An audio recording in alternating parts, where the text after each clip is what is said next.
ಚಿತ್ರದುರ್ಗದ ರೇಣುಕಾಸ್ವಾಮಿ ಕೊಲೆಯ ಭೀಕರ ಪ್ರಕರಣಕ್ಕೆ ಸಂಬಂಧಪಟ್ಟಂತೆ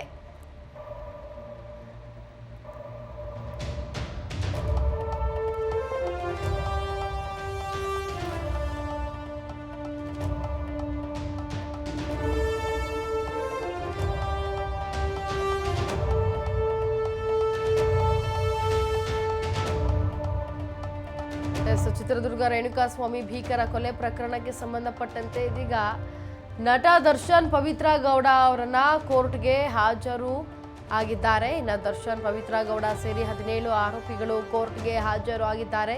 ಜೊತೆಗೆ ಬೆಂಗಳೂರಿನ ಸಿಟಿ ಸಿವಿಲ್ ಕೋರ್ಟ್ಗೆ ಹಾಜರು ಆಗಿರುವಂಥದ್ದು.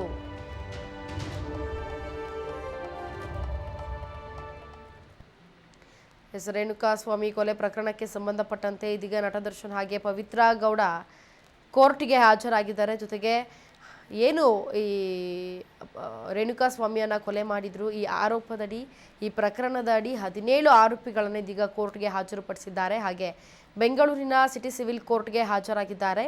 ದರ್ಶನ್ ವಿರುದ್ಧ ಹೆಚ್ಚುವರಿ ಏನು ದೋಷಾರೋಪ ಪಟ್ಟಿಗಳಿದ್ವು ಅದನ್ನು ಕೂಡ ಕೋರ್ಟ್ಗೆ ಸಬ್ಮಿಟ್ ಮಾಡಲಾಗಿದೆ.